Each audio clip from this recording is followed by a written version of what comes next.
అదవి గరీయసి అన్నాడు. ఈ జన్మభూమి అందుకే చెప్పి సిద్ధిపేట ఒక ప్రసిద్ధిపేట అన్న. అంటే ఇక్కడ సంగీత సాహిత్య సమలంకృతే, సంగీతం గాని సాహిత్యం గాని సాంస్కృతిక విషయాలు గాని దేవాలయాలు గాని కేదార్నాథ్ అమర్నాథ్ లాంటి అన్నదానాలు గాని ఒక అద్భుతమైనటువంటి పారాయణాలు గాని దేవాలయాలు గాని అన్నదానములు గాని ప్రతి సామాజిక సేవా కార్యక్రమాలలో కూడా ఒక అత్యున్నతమైనటువంటి యొక్క కీర్తి శిఖరాలు కలిగినటువంటి యొక్క ప్రసిద్ధిపేట ఏదైనా ఉందంటే అది మన సిద్ధిపేట. ఎందుకంటే ఎక్కడికి పోయినా సరే సిద్ధిపేట అనగానే ఒక అద్భుతమైనటువంటి గొప్ప కీర్తి ఉంది.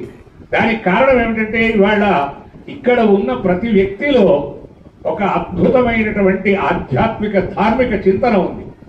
నిరంతరం వాళ్ళు ఏ రకమైనటువంటి ఎన్ని వ్యాపారాలు చేసినా ఎన్ని కార్యక్రమాలు నిర్వహించినా మళ్ళీ ఒక ధార్మిక కార్యక్రమం కనిపించిందంటే ఒక అద్భుతంగా అక్కడ కనిపిస్తారు.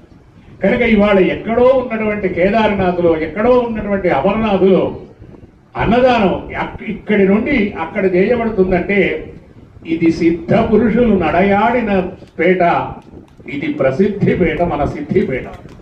కనుక జనని జన్మభూమిశ్చ స్వర్గాదపి గరీయసి అన్నాడు.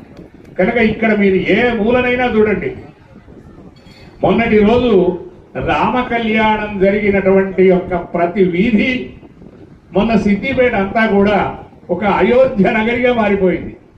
ఎటు చూసినా కళ్యాణమే, ఎక్కడ చూసినా రామచంద్ర మహాప్రభు వారి కళ్యాణము, ఎక్కడ చూసినా అన్నదానం. ఇంత అన్నదానం ఇంత కళ్యాణం ఏ వీధి చూడు ఏ వాడ చూడు. ఇదంతా ఎక్కడిది అంటే ఇది ఒక అద్భుతమైనటువంటి ధార్మికమైనటువంటి ధర్మభూమి, సిద్ధభూమి, పవిత్ర భూమి, పర్వభూమి, పుణ్యభూమి.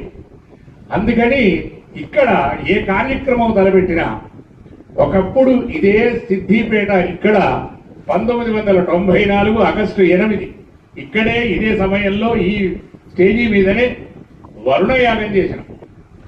అప్పుడు కొమ్మ వెంకటేశం గారు, సోహన్లాల్ బల్ద్వా గారు, శివ శంకరయ్య గారు వాళ్ళ నిర్వహణలో నేను వరుణయాగం చేసినటువంటి యొక్క సమయం అద్భుతంగా జరిగింది. అలాగే మళ్ళీ ఆనాటి నుండి ఈనాటి వరకు కూడా ఈ ఆంజనేయ స్వామి దేవాలయంలో ఒక అద్భుతమైనటువంటి సాహిత్య కార్యక్రమాలు, సాంస్కృతిక కార్యక్రమాలు.